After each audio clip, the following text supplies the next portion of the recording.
It's time for health, your super informative turmeric latte charged, ginseng powered, antioxidant rich natural health podcast with a little twist of lemon. And I'm your host, Greg Newson, naturopath, herbalist, and nutritionist. We're here today for the Vitality and Wellness Centre and sponsored by NatraVital Health Supplements. 100% pure active ingredients, no binders, fillers, or additives. G'day and welcome to Time for Health. In this podcast, we're going to focus on anxiety, what it is, what causes it, and importantly, what you can do yourself to get rid of it. But before we start, or before we dive into anxiety, I'm just going to ask for a little favour. If you wouldn't mind subscribing, following, or liking this channel, Time for Health, that way it allows us to get the information out to as many people as possible. If we look at the medical dictionary, the definition of anxiety is extreme feelings of uneasiness or fear in response to an imagined or real threat. But, if you suffer from anxiety, that means diddly squat. So really, what does anxiety cause in the body? What do we feel? The symptoms of anxiety vary from person to person. Some people might feel that overwhelmed feeling, that heavy, that just everything's crowding in on them. They have difficulty breathing. They can cry. They can feel depressed. Their heart rate increases. They can't fall asleep. Whereas other people might have chest pain, nausea, numbness and tingling, rapid pounding heart, pulsing in the ears. They're restless. They're jumpy. They get headaches. They can get hot, cold, fevers, flushes. Their blood pressure goes up. They can tremble, upset stomach. They can get aggressive. They can be a perfectionist. They can be excessive sweating, excessive thirst. They can lose their patience easy. They can get dizzy, the difficulty concentrating. There's a lot. There is a lot of symptoms. And they can be caused by different things. One of the most common causative factors of anxiety is low Gaba levels. Now, Gaba is our body's major relaxing, tranquilizing, calming brain chemical. It's called a neurotransmitter. So when our Gaba is low, our brain can't control the excessive firing of all our excitatory neurotransmitters. Let me see if I can explain that in a more simpler way. Obviously I can't because I don't know what I'm going to say next. Think of your brain or your body being overloaded with a whole heap of noise and visual things, like you hear a dog bark, you hear a siren from a police car, an ambulance, you hear a big bang, you see lots of colours and lights and all these senses are getting heightened up, and then you're starting to think of all these, you're starting to have all these thoughts, and all these thoughts are then going into your brain.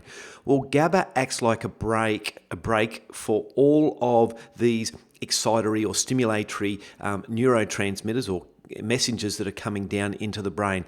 And let's say you've got 100 coming into the brain all at once. Good GABA levels only let one or two through. The rest just hit a brick wall and they can't pass. But if that GABA is low, those 100 different messengers to the brain pile in all at once, and the brain goes, "Oh my God, slow down! Whoa! I can't process all this." And then when that brain gets overloaded, it freaks out. And when it freaks out, you start to freak out, and that's where the anxiety comes. Now, low GABA is not just associated with anxiety, but also in panic disorders, which is an extension of anxiety, but insomnia, so falling asleep at night and then waking up in the middle of the night and then just either lying there or your mind just races and you think of a million things at once. You tick, I've got to do this, I've got to do that, I've got to do that. That's a classic sign of GABA deficiency, as is Tourette's syndrome, epilepsies, feeling overwhelmed, anxiety and panic, as I've just mentioned. So feeling like you can't cope. They're all signs of low GABA levels. How does the body increase GABA? You're just going to have to keep on listening, because it's not only just GABA. Even though GABA is a big causative factor of anxiety, there are other factors that can also, for some people, be a major contributor as well. I mentioned that there was two neurotransmitters. The other neurotransmitter or brain chemical that, if it's low, can lead to anxiety is serotonin. Now, most people would think of serotonin deficiency as depression, but serotonin can also cause, or serotonin deficiency, I should say, can also cause anxiety in some people. If we're talking about neurotransmitters, we have to look at the role that stress plays on the body. Now, stress does deplete the body of Gaba and serotonin, but it also has an additional effect. When we get stressed, or when our body perceives that we're under attack or we're in a stressful situation, it secretes a substance called adrenaline from the adrenal glands. Now, the role of adrenaline is a lot. It gets the heart pumping faster, which means more blood to the arms and the legs. The hearing gets better, the smell gets better, the sight gets better. Now, it does that in preparation for a fight or flight response, which means that to that perceived threat, you're going to fight it or you're going to run away from it. Now, that worked really, really well in our forefathers when they were trying to evade a warring tribe, or there was a saber-toothed tiger hunting them and they got the hell out of there. So, but if we fast forward to the 21st century, there are no saber-toothed tigers, and generally we are not fighting a warring nation. But what we do have is constant stress in our lives. We turn the TV on, watch the news, pick up the paper, listen to the radio. It's all doom and gloom. It's all negative. That elicits a stress response in the body. We're rushing to get from A to B. That causes a release of adrenaline. We're watching a scary movie or our favourite sports team win or lose. We're playing a video game. That creates an adrenaline rush within the body. We eat a diet of nutrient-dead food, a lot of sugar and white flour products. That stresses the body. We don't sleep regular hours. There's more stress. There's more adrenaline. The electromagnetic frequencies from the phone, from the towers, from the Wi-Fi, all of those things are causing a stress response within the body. Even being too hot or too cold, wearing synthetic fibers for some people, eating things that cause an allergic reaction, they all create stress within the body. So the overstimulation of the adrenaline causes the body to become hypervigilant, which then creates symptoms such as a racing mind, or a racing heart, I should say, an overactive mind, insomnia, being overwhelmed, excessive worry, shortness of breath, feelings of being unable to cope, feeling like you're out of control, the world's crashing in on you. Sounds very much like anxiety for a lot of people. If you suffer a lot of stress, that can deplete the body of serotonin, which is your happy, feel-good brain chemical. But serotonin is converted to melatonin. Now, melatonin is one of the major sleep molecules. If we don't get enough sleep, it leads to anxiety, and the longer the duration of poor sleep, the worse the anxiety becomes. Now, stress not only depletes the body of serotonin, but it also depletes the body of GABA. GABA's role in sleep is that it keeps you asleep and you don't wake up in the middle of the night and you're thinking of a million things or just lying there staring at the ceiling. It helps the body stay in a nice little sleep cycle. So part of the cause, and definitely a big part of the treatment, is improving sleep, is getting rid of insomnia, because the more or the lack of sleep that you have, the worse the anxiety and the panic is going to be. One causative factor of anxiety that really shone through in the barbaric COVID regimes implemented by many of the Australian governments was social isolation. Now, social isolation, it's not a medical condition, but it's an isolation from human contact, and that can have negative and depressive thoughts, which can contribute to anxiousness and panic in many people. Sadly, loneliness can affect many people in different ways. Some people it causes them to have very low energy. Other people it causes insomnia, depression, feelings of being unworthy, and of course anxiety. Anxiety was one of the major things that we treated people for throughout all of COVID. Yes, we treat a lot of people to help get their immune system strong, to help prevent the negative side effects from the vaccines, but anxiety and social anxiety and fear was one of the biggest things that we had to treat people for. And it's very sad, very, very sad. Another common cause of anxiety is PMS. So PMS, for us men out there that don't know what that is, it's premenstrual syndrome, and it happens from when a woman ovulates from day 14, and it can happen all the way through until when she menstruates, which is around day 28.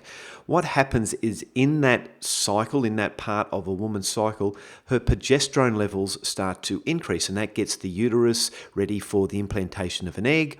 Progesterone is very important for a healthy pregnancy, but what many people may not know is that progesterone is the body's natural anti-anxiety hormone. So low progesterone levels before the period, a woman becomes more anxious. If a woman becomes more anxious before her period, we know she's got low progesterone. So that's a relatively easy thing to rectify.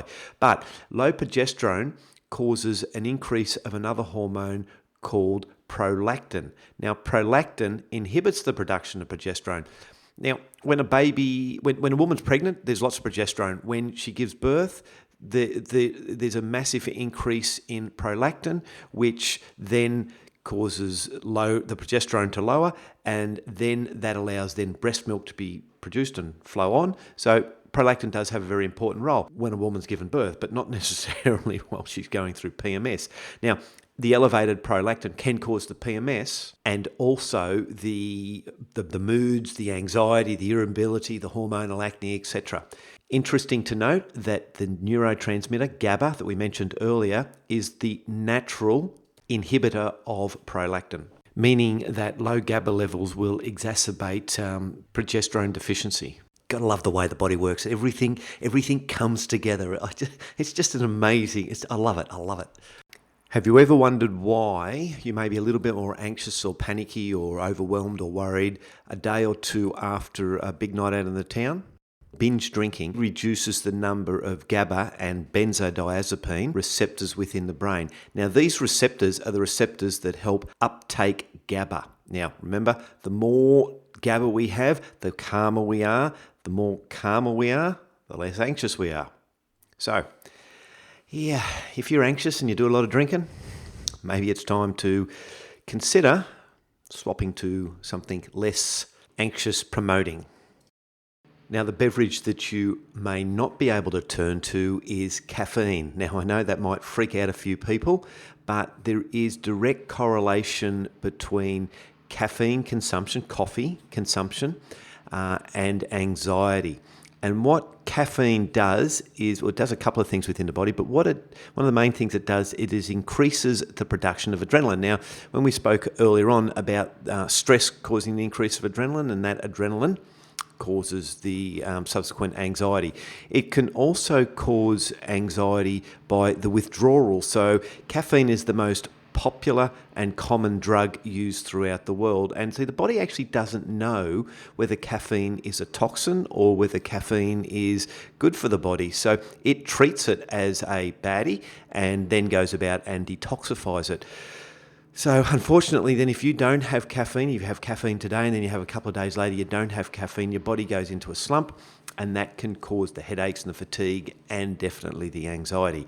So sorry for all that doom and gloom for you coffee connoisseurs, but there is a very good alternative, and that is the humble cup of tea. Now, I know tea contains caffeine, but it also contains a substance called theanine. Now, theanine is the only plant-based amino acid that they've discovered thus far. And what theanine does is it increases the alpha brainwave, so it calms the body down, and it reduces anxiety. So this is a good thing. Now, some of you that are old enough to remember your grandparents, and they'd say to you, "Oh, dear, you look a little bit stressed. Look, I've just put the pot on. Come in and have a cuppa." Now, that was a natural anti-anxiety medication. So if you're drinking coffee, may swap over to cups of tea. Herbal teas, there is numerous herbal teas that also help reduce anxiety, but I'm getting ahead of myself because that's after we've discussed a few more of the causative factors. There are these receptors in the brain called the Nmda receptors, and I've got to say that very slowly because if I say it too fast, I put the N's and the M's and the D's and the A's all around the wrong way. And their job is to maintain alertness and improve our learning and our long-term memory. Now, if these receptors are overstimulated, a person can feel like their mind is out of control and they can't quieten their excessive thoughts and everything's just firing all at once. Now, there is some substances that are everyday things that people take that can upregulate those NMDA receptors. The first one is aspartic acid. Now, aspartic acid is an amino acid that's commonly found in food, but it's not enough to overstimulate those receptors. There's two other sources of aspartic acid that can cause the overstimulation of the Nmda receptors, and they are nutritional supplements. So you'll see something that contains aspartic acid, like potassium aspartate, calcium aspartate, zinc aspartate. If you suffer anxiety, they are a really, really poor choice of mineral supplementation. Another common aspartic acid containing, or how would I say it, chemical that's found in foods is aspartame, right? The artificial sweetener. Now, it goes under the brand names of NutraSweet, Equal, Amino Sweet, and it's got the additive 951, I'm pretty sure it is, 951 on your foods. And it is comprised of 2 amino acids, phenylalanine, aspartic acid, and methanol.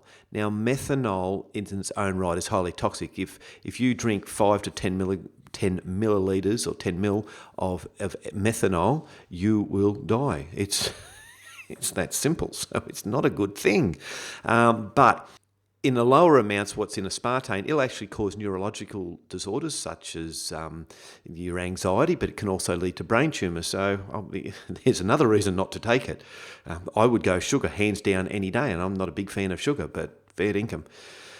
Forget the artificial sweeteners. It's just man-made chemical crap, just designed to make you think you're doing the right thing, and you're not. You're not. You're actually putting yourself in harm's way by taking that artificial sweetener in aspartame.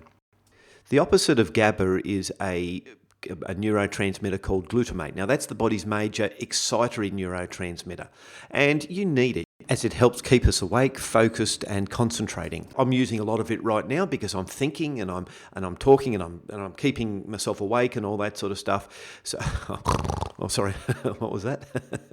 No, seriously, let's get serious.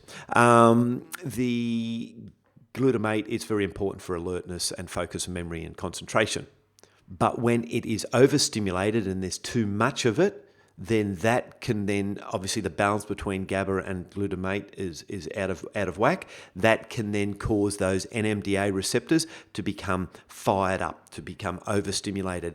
And the excess of glutamate is generally associated with two things. Firstly, a vitamin B6 deficiency. So vitamin B6 is essential to convert the amino acid glutamine into glutamate, and then from glutamate into GABA.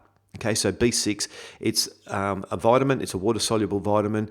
Without B6, the body cannot produce any of the enzymatic reactions within the body, which basically means turn A into B and B into C. So B6 is very important. For some people, the B6 deficiency is quite common because they suffer from a condition called pyluria or pyrrole disorder, and that robs the body of zinc and vitamin B6 and to a lesser degree biotin. And then that being the case, then anxiety, depression are more prevalent because B6 and zinc actually are both required to convert the amino acids into their final product, whether it be GABA or serotonin or dopamine. Another common form of glutamate that's in our diet is a substance called monosodium glutamate, MSG. It's got a food additive number 621. It's a flavour enhancer, so pretty much every bag of chips or Cheezels or Twisties or some confectionery or food that you want to taste good, they put MSG in there to make it taste good. It's a flavour enhancer. But what happens is that it comprises of a sodium salt of glutamic acid, and when that is ingested in the body converts it back to glutamate. So excessive amounts of MSG can cause the overstimulation of the MSM. I've done it. I knew I'd get it. I knew I'd stuff it up at some stage. The Nmda receptors. So be very careful. No aspartame. No MSG if you suffer from anxiety. So, you can get a lot of alternatives and natural flavours anyway. Here's an interesting fun fact, I think. But the studies have found that people that actually have amalgam fillings, which is mercury fillings, have less happy moods, less pleasant feelings, are more down than people without. So if you have amalgam fillings, you get a mouthful of mercury, maybe it's time, and you feel a bit flat and low and lonely and depressed, anxious, maybe it's time to look at getting it professionally removed. One common cause of anxiety that's not really discussed that much or even mentioned as a major cause of anxiety are pharmaceutical medication. There are some drugs out there that actually exacerbate or worsen or bring on someone's anxiety. Stimulants are medication given to people who suffer from ADHD or narcolepsy, and they're designed to help boost alertness within the brain, improve focus. But for some people, if the medication is too high or it's not right, that will cause anxiety. Now, common drugs that fall into this class is Ritalin, Concerta, Adderall and Focalin. So if you are on any of those, or your child or loved ones on any of those, and they suffer from anxiety, maybe time to look for an alternative. Corticosteroids are a class of drugs often referred to as just plain old steroids, and they're used for various situations, but to help infections that cause inflammation or rashes.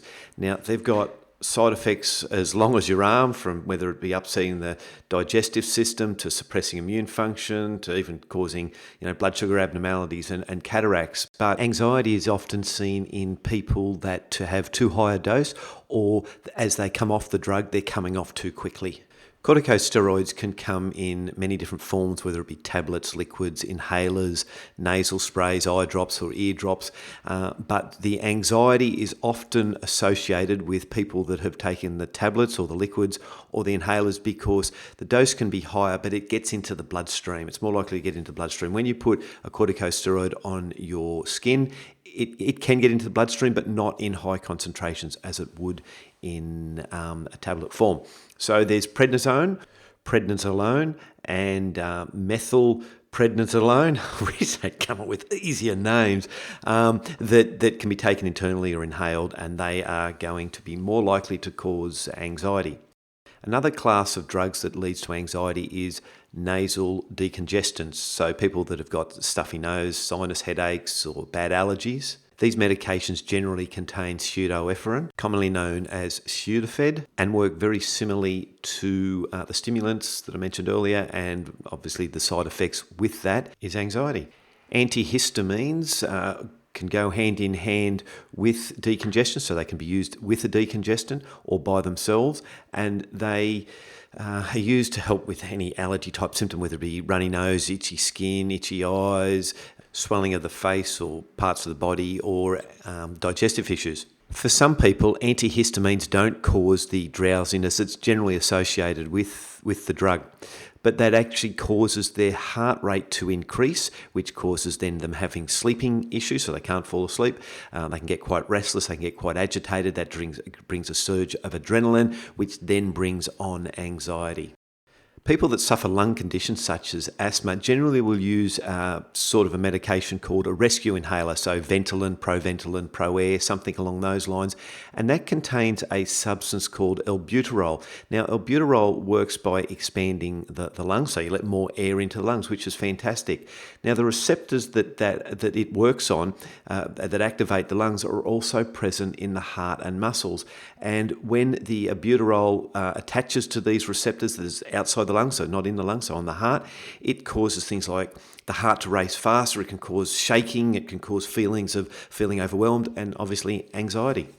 Thyroid medication, whether it be liothyronine, which is a synthetic form of T3, or levothyroxine, which is a synthetic form of T4, can cause anxiety, especially if the dosage is too high. Antidepressants are generally used to treat depression, and the class of drug is generally called an SSRI, which is a selective serotonin reuptake inhibitor. Yeah, basically that means it makes serotonin stay in the brain longer. Now, as we spoke earlier on, anxiety can be caused by low serotonin, but if your anxiety is caused by Gaba and you take an antidepressant, and you don't really need it, that can exacerbate or worsen your anxiety and lead to mood changes as well. Now, they are just a few of the pharmaceutical medications, or classes of pharmaceutical drugs that can cause or worsen anxiety, and they're the common ones that we can see every day, but you're just going to have to read if you suffer from anxiety and you're taking a pharmaceutical drug, you're just going to have to read the side effects list that you generally get from your chemist. If you do feel that your anxiety is brought on by one of the pharmaceutical drugs, please talk to your GP and get a different type of drug if that's the way you choose, or better still, look up a natural healthcare practitioner like a naturopath or herbalist or a Chinese medicine practitioner, and let's see if we can fix the underlying cause of whatever condition you suffer rather than taking a synthetic drug to suppress a symptom. Before we move on to looking at how to treat anxiety and improve it, we've got to look at recreational drugs. So there's some certain recreational drugs that will cause or exacerbate anxiety, and they're things like cocaine, LSD, methamphetamines, and PCPs. So look, I can throw alcohol into that as well, and caffeine, which I've already mentioned. But look, if you're on those drugs and you suffer from anxiety, you really do need to get some help, and you'll need to get some proper help. Generally, there are a lot of substance abuse hotlines that you can call that will help put you on the right path to come off that recreational drug. Be mindful whether it be recreational drugs or pharmaceutical drugs, that if you go off them too quickly, you can have a rebound effect, and that can actually cause your anxiety to get worse. So sometimes it's better to go low and slow. Before looking at natural treatments for anxiety and what you can do to help yourself, let's see what the pharmaceutical industry offers. As I've mentioned, antidepressants, the SSRIs, can help with anxiety, especially if your anxiety is caused by low serotonin levels. Another class of drug that can cause anxiety but is also used to treat mild anxiety are antihistamines. And these need to be taken pretty much every day, like the antidepressants, even if you don't have anxiety, to keep anxiety at bay. But one class of drug that is most commonly used for anxiety and panic attacks are the benzodiazepines, and they're drugs by the name of Xanax, Valium, Avitan, Librium, and other names that I cannot even pronounce. I can't even get them out of my head. So what they do is they tranquilize the body. So they calm it right down. So that's, if you're suffering from anxiety, that's a good thing. If you I want to be calm, I want to be relaxed. But these class of drugs, they're highly addictive, and people can abuse them. They just take them. I'm feeling stressed. I'll have a Valium. I can't sleep. I'll have a Valium. I'm feeling anxious. I'll have a Valium. Valium's one of the classes of the drugs, or a Xanax, or whatever it is. And over a period of time, people become physically and psychologically addicted, and then they get behavioural symptoms. They get weakness, they get blurred vision, they become very drowsy, they have poor judgment or concentration, and for some they can even become like a drug addict. They go doctor shopping, they ask friends and colleagues, workmates, got any benzos for me? You got any Valium? Can I have a Xanax? I just feeling I need to take the edge off it, and then their mood changes, and they lose their zest for life. But it's a really hard drug, unfortunately, to come off. And what it also does is it affects the whole nervous system. And one area that we've noticed that affects is the benzodiazepine and Gaba receptors. Now they're the receptors in the body, and there's a lot in the gut, and they're in the brain as well, and they're the receptors that uptake Gaba. So the Gaba will come along and it'll dock in that receptor, and it'll have that calming effect on that receptor, which will send that message to the brain, which will chill the brain. Now, if they get damaged, let's say you've got 1 million of them, and you're taking benzodiazepines and they get damaged, or you're taking other drugs and they get damaged as well, but we just focus on the benzos, and if they get damaged, your million might go down to 500,000. Well, then you've got to take more of a drug to get the same effect. And then that keeps on going on. And then trying to come off it, you then have hardly any benzodiazepine receptors, you still got some, but they're diminished, and your GABA receptors, and then your anxiety is tenfold worse than what it was, or 100-fold worse than what it was before you went on the medication to start with. So yeah, not a good drug. Can come off it, but for some people it can take years and years. And I've had patients over the years, and it's taken them 4 or 5 years to come off it, and they can come off it to start with, but then when they drop down from XYZ, say it's 100 milligrams down to 50 milligrams are okay, but then they've got to start dropping it down to 45, 40, and then when they get down to 10, they've got to go 9 to 9.5 to 9 to 8.5, and then some of them have got to go 9 to 9.99. Oh no, that's not going to work, is it? 9 to 8.99 to 8.98 to 8.97, and it's a really, really slow approach, because they can't handle it. If they go any more than that, they can't sleep. They get quite anxious. Everything they just blow out. So we will discuss what we can do to help with the benzodiazepine addiction a little later on. But I just wanted to mention that because it is quite an important part of treatment for anxiety, but it's also a very important thing that we need to look at. You need to look at coming off it, but it's not something that you do by yourself. You have to do it with your GP, and if you have a natural healthcare practitioner that's also supporting the nervous system while you're coming off it, it makes it easier as well. But we'll get to that. Okay, let's look at some treatments to help improve anxiety and panic disorders. Firstly, let's look at what you can do yourself to help down-regulate the anxiety reaction within the body. The first and most important one is one I get every anxiety sufferer to do is to breathe. We all seem to breathe when we're stressed up in our chest. It's what we call shallow breathing. There's a lot of shallow breathing going on. When we breathe shallow, that actually activates our sympathetic nervous system. Now, the sympathetic nervous system is the nervous system that controls the flight-fight response. So there's more adrenaline released back into the body, and there's more adrenaline. That means the worse the anxiety is going to be. So a simple way around that is breathing deeply. And what I get patients to do is breathe in through their nose, deep, deep breath, and then out through their nose. And generally it's about 5 seconds in, 5 seconds out. It can be a little bit shorter, a little bit longer, but if you are not used to deep breathing and filling your lungs with oxygen, you might not be able to take in as much as someone that has been doing it for a while, but the more you practice, the easier it will get. But when you breathe in deeply, you increase Gaba. You activate your parasympathetic nervous system, which is the calm part of the nervous system. That increases Gaba, serotonin, so anxiety, depression and anxiety, and dopamine. Dopamine, focus, concentration, learning, and they're all three very, very important brain chemicals. What I also get, let's say you're freaking out and you're having an anxiety attack and you think, I don't know what to do, just take a deep breath, breathe in. But as you breathe in, I want you to breathe in the word calm. When you breathe out, I want you to breathe out the word anxiety or agitation or angry or annoyed or whatever it is.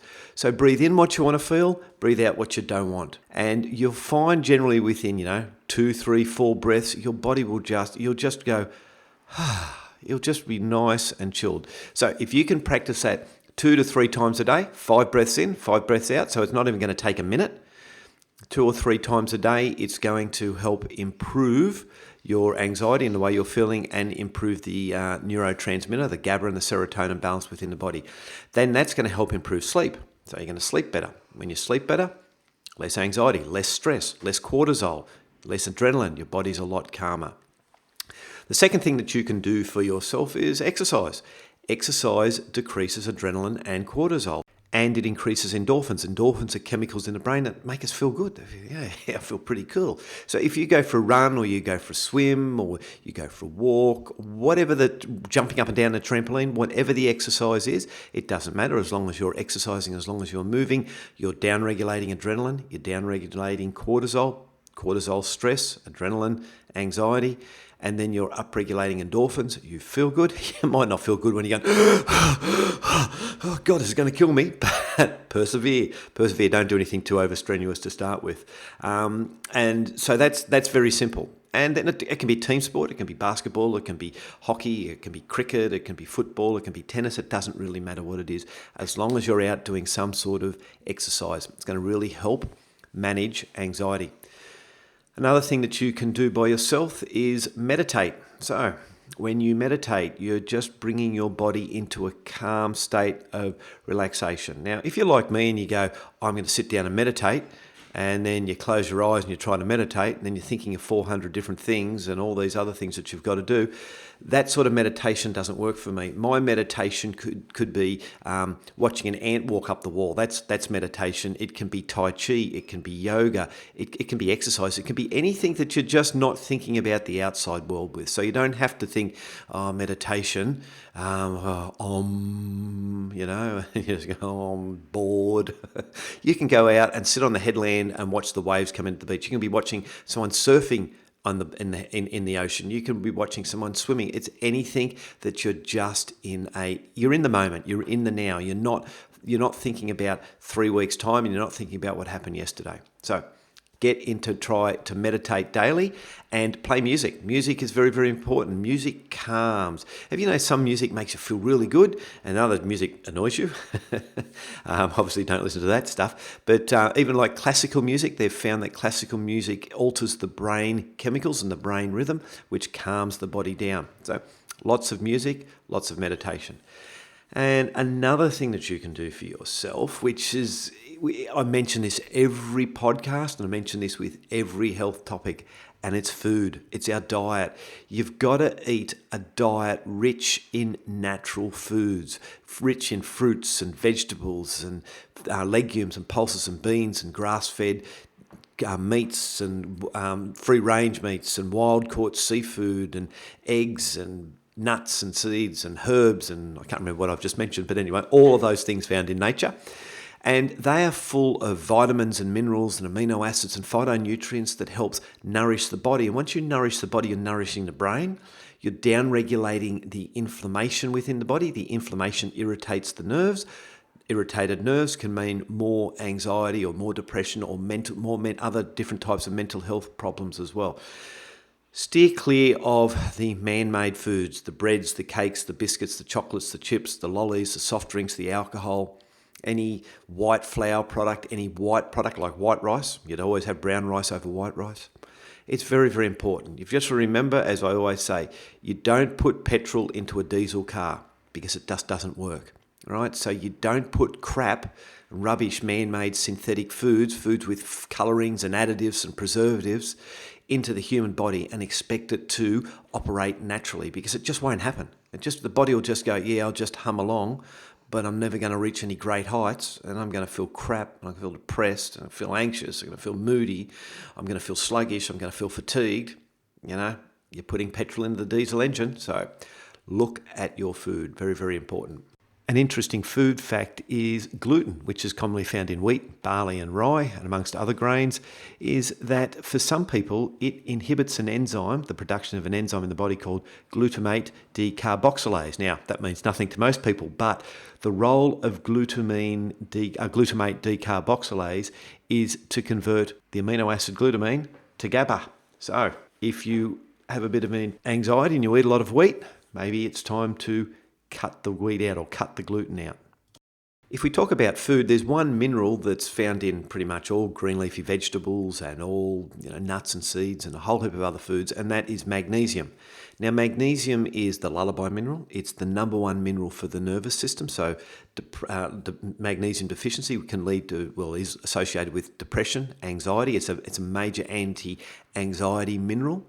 It stimulates immune function, does a whole heap of things. Anyway, so 300 different things in the body.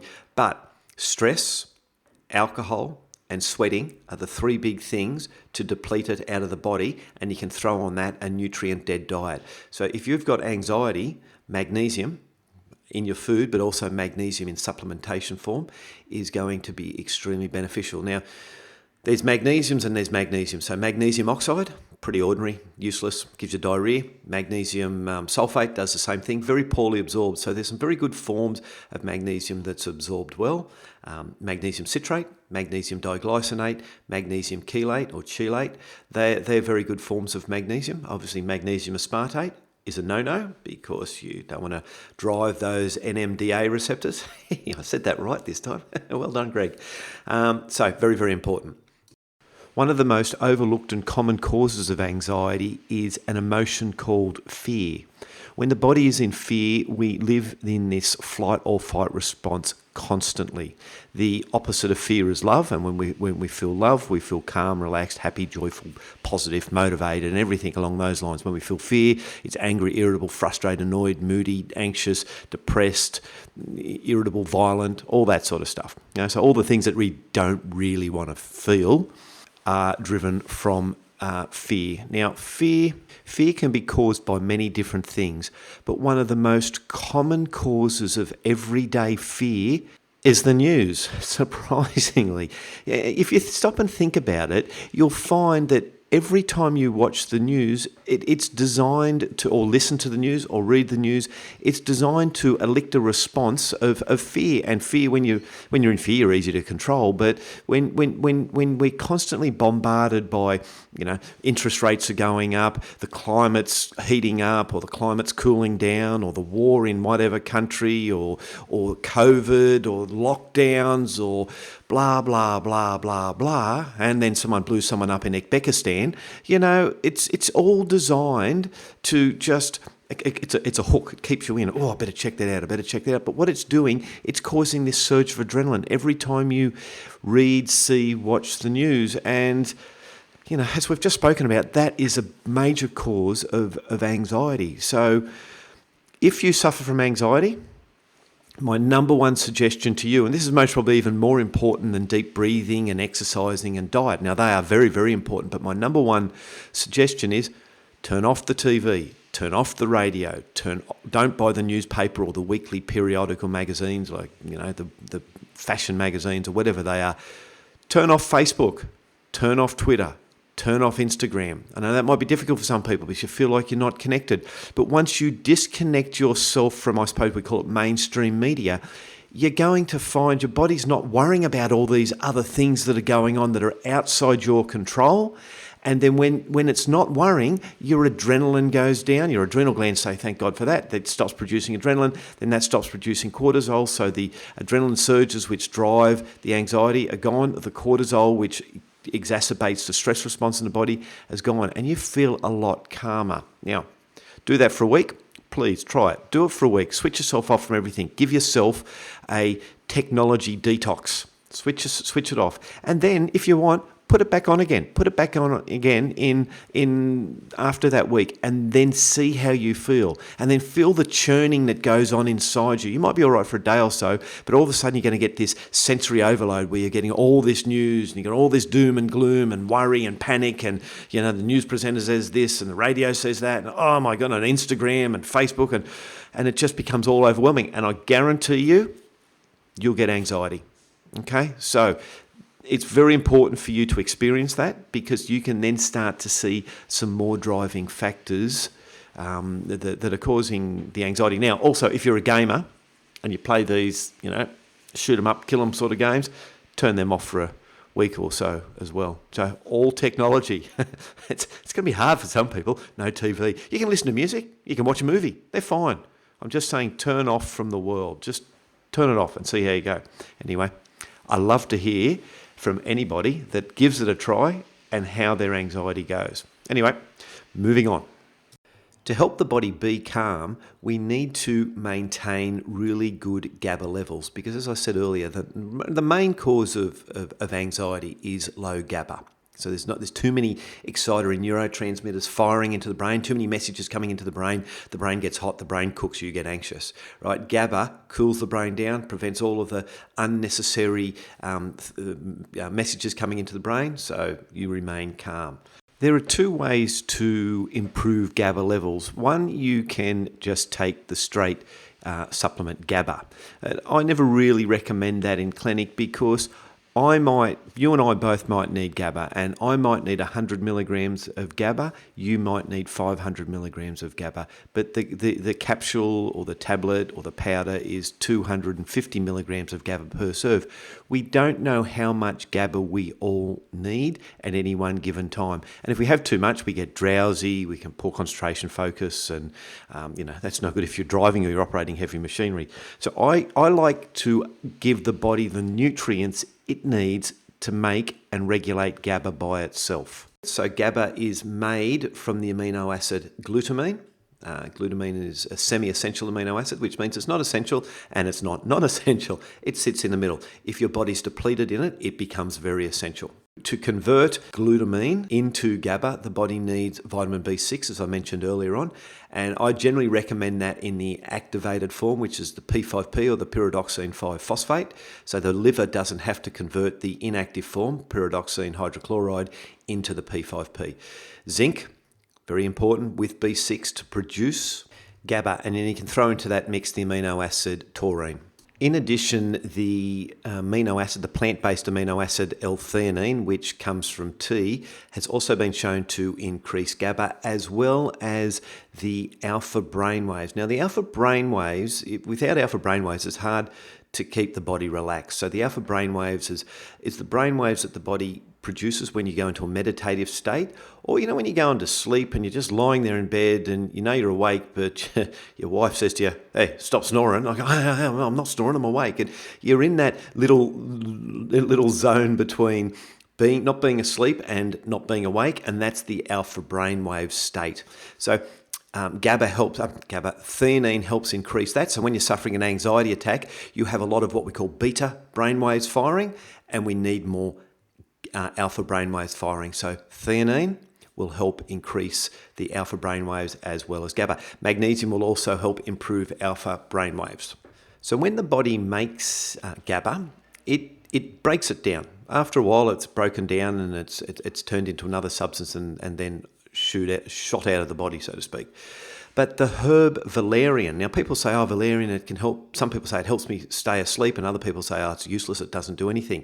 And it all depends on GABA, because what valerian does, it does a few things, but in this case, what it's going to be doing is that it's going to increase the time that GABA remains in the brain. So it prevents it slows down the breakdown of GABA. So it's a quite important herb, especially if you suffer from anxiety. Talking about herbs, Mother Nature she always knows best. Now, I'm a big fan of herbs. Obviously, I'm a herbalist, so I really do like them. And one of the things I do like about herbs is that one herb might work really well by itself, but when you combine it with another herb, it has, or a couple of herbs that have what we call a synergistic effect. So that means it amplifies the effectiveness not only of one herb but all of the herbs, and where they could improve the body by, or the issue, one herb could improve it by 20%, the combination of the synergistic effect might improve it by 80 or 90%. So gotta love them. Whereas pharmaceutical medication might, for example, like Valium, might be working on the benzodiazepine receptors or the GABA receptors and making that GABA stay in the brain longer, similar to what valerian does. But that's all it does. Whereas valerian and other herbs, they have multiple other health benefits. So it's not just one thing they focus on. They focus on improving the health of many other components of the body. So we'll look at a few of those in a sec. One herb that I really do like to balance the mind and balance the moods and balance the way our mental state is St. John's wort. I know it gets a bad rap, and it gets a bad rap because it's so good.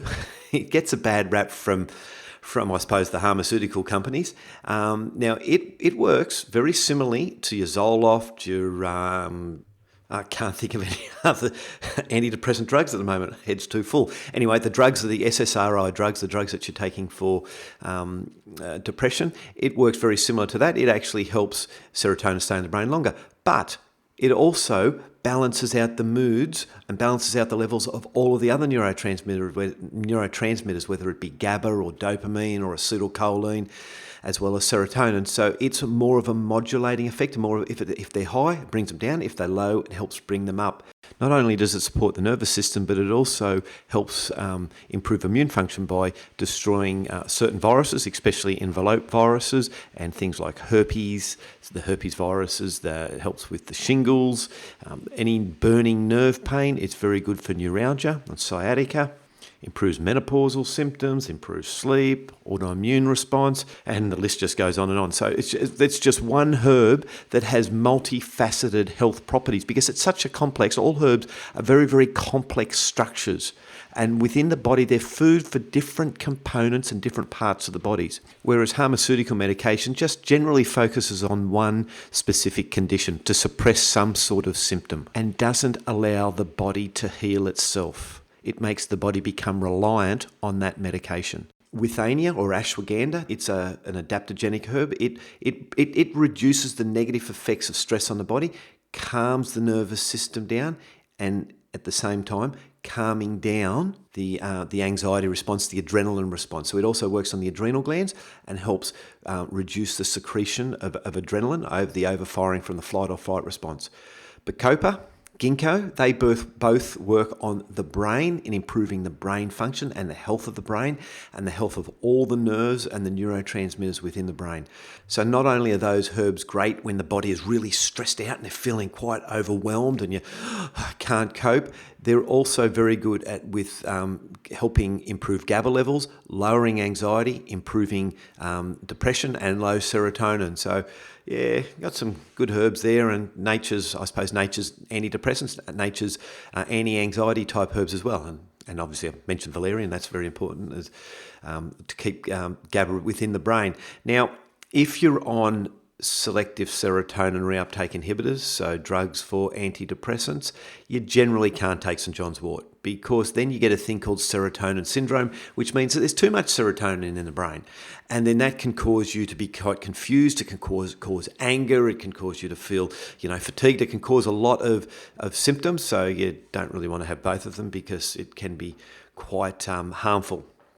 There are other herbs that are very good for helping to reduce anxiety by either helping to modulate brain chemicals, or they elect an anti-anxiolytic, have an oh good Lord, I'll get that word out in a minute, anti-anxiolytic effect within the body, which basically means an anti-anxiety effect. And one of them, I've mentioned it, people have listened to previous podcasts will know this herb because I've said this in the past. There's one herb that you've got in your kitchen cupboard that is going to be quite beneficial, and that'll be the last herb that I'll tell you about. So some good herbs are lavender. Now you can have that as lavender tea, a tincture of lavender, or even lavender oil. They all help relax and calm the body. You can sniff the lavender oil so it'll work through your nose. You can put it on your skin, that will help, or you can have it as a tea. Magnolia, that beautiful white flower, that tree, that's also very good for anxiety, and it's the magnolia bark. Lemon balm, which is you can easily grow at home and have it as a tea. It's quite nice. Part of the mint family, very, very good for anxiety, as is oats. So not necessarily porridge oats. They're very good for a lot of things, and they can have some effects, but you can get the oat greens, which is the leafy part of the oats. They're very good for the nervous system as well. Rosemary, you can grow that yourself. Supports nervous system function, improves the function of the nervous system. Passion flower, California poppy, ziphysus, and the herb that you have in your most probably kitchen cupboard as a tea, which is also an anti-inflammatory, an anti-allergy, improves digestion, supports immune function, is chamomile. Good old chamomile. It's one of those herbs, like I just mentioned with St. John's wort earlier, that does a multitude of things in the body. So, and it's so simple. You can start drinking chamomile tea. Now, if you've got a lot of anxiety, a tea might not be strong enough, but you can combine a couple of those herbs that I've mentioned, say chamomile, lemon balm, lavender, and put them in together. And the synergistic effect of those herbs together is far greater than the one herb by itself. So just remember that, always important. Sometimes you might need something stronger, and that could be like a herbal tincture, tablet or capsule, but I'm more partial to a liquid because of the better absorption, and they haven't gone through a whole processing. They're just straight herbs. They're steeped in alcohol. We in the clinic remove the alcohol and replace it with vegetable glycerin. So that's I just don't believe in giving alcohol to people that have got inflammation or liver problems or stuff like that. So the alcohol's removed and vegetable glycerin is put in its place. I find them far more effective and work far quicker than a tablet or a powder, or a capsule. But then again, if that's all you can get, that's fine. Now, I mentioned earlier that some people that are on benzodiazepines, so your Xanax and your Valium, etc., they have a lot of trouble getting off those drugs because the drug never fixes up the underlying problem. It just suppresses the symptom, and in this case, it is anxiety. But what it also does, or what those class of drugs also do, is that they deplete the number of benzodiazepine and GABA receptors within the body. Now, the less receptors means the less therapeutic effects the body can get from GABA.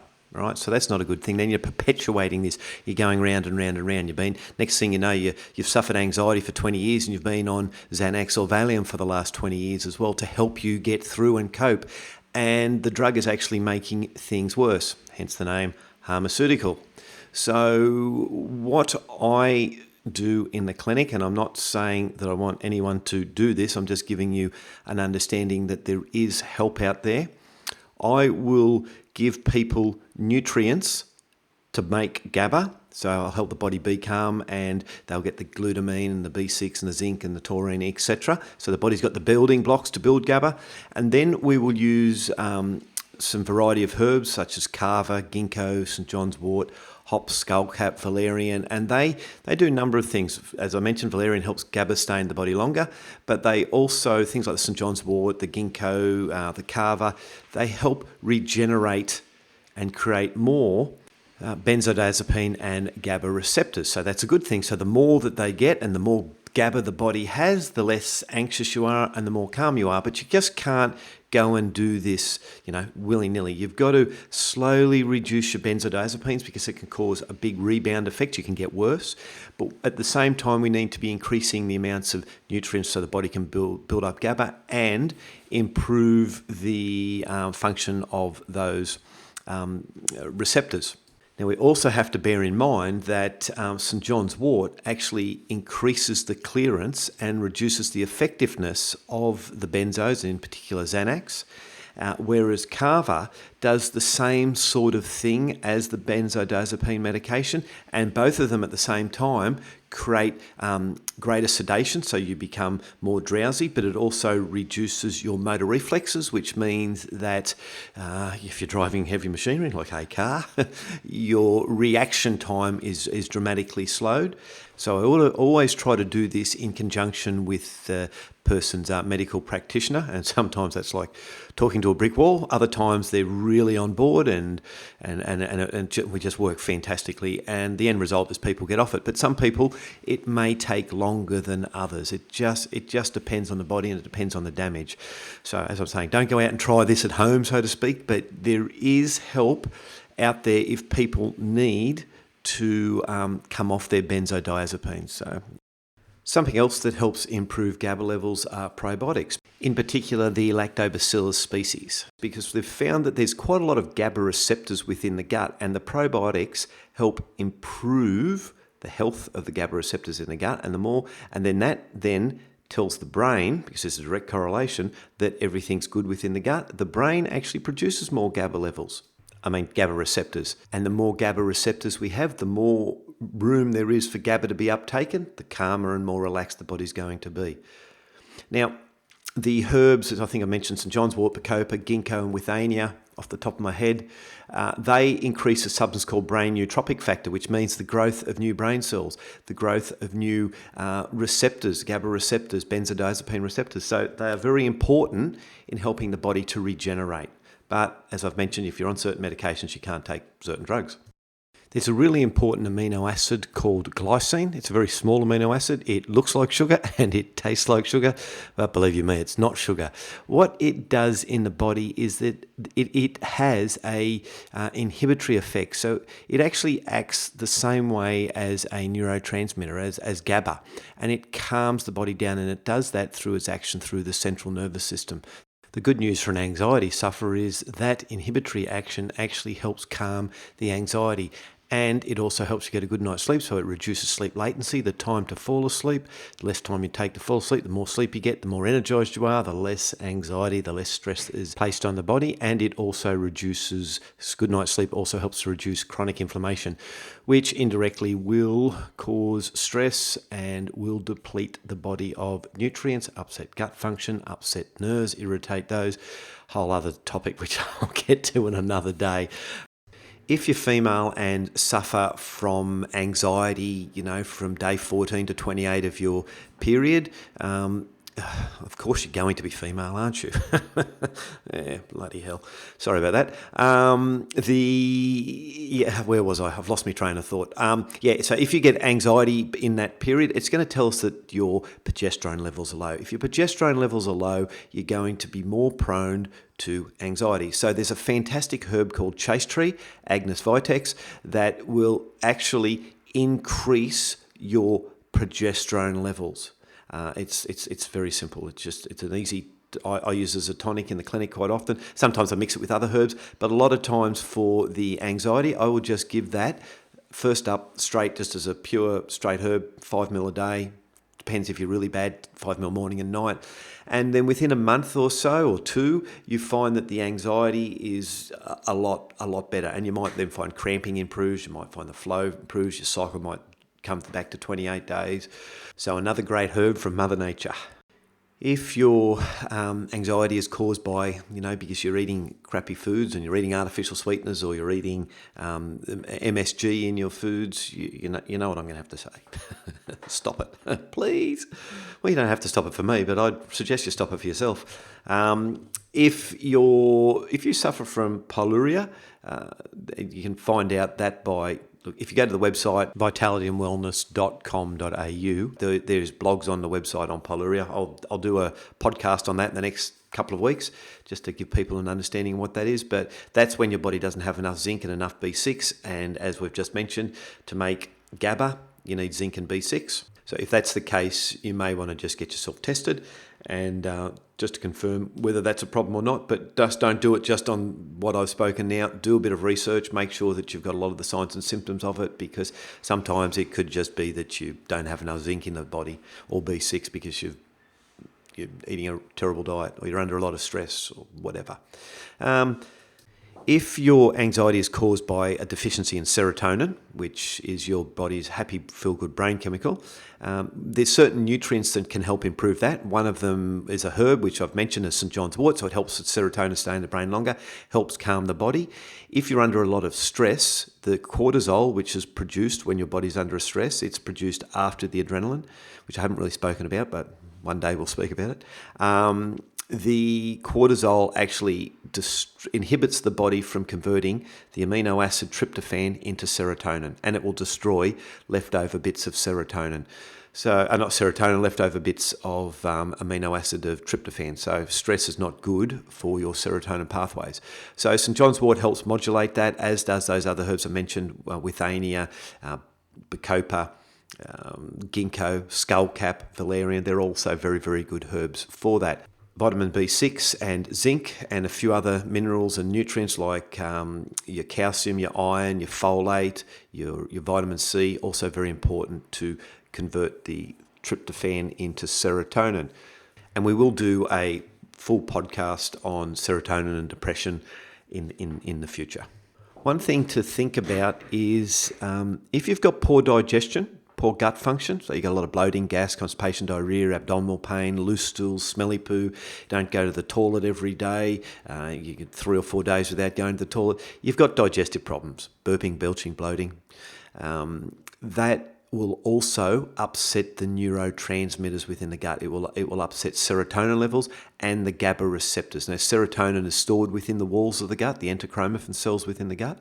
So if they're damaged, you're not going to secrete enough serotonin. And if your gut's inflamed, you're not going to have that healthy production of more Gaba receptors. Now, so obviously improving gut function. Listen to the second podcast that we've done on digestion, and that will give you a good understanding of how to improve gut function and signs and symptoms, etc. Hopefully that's given you a bit more of an understanding of that nasty friend that seems to want to drag you down all the time, anxiety, and you now have a greater understanding of what it is, what can cause it, and obviously what you can do to help improve that anxiety and get rid of that friend out of your life for good. I know there's more that I could have spoken about, but we've gone over an hour again. I must just love listening. Love listening to the sound of my own voice. Or you guys are just a glutton for punishment. So I suppose the the legal part of this is any information I've given you today is purely educational and not meant to diagnose, treat or cure any disease or condition mentioned. Please see your healthcare professional before undertaking any type of treatment. This is Greg Newson. Thanks for listening. Until next time, live life and laugh loud.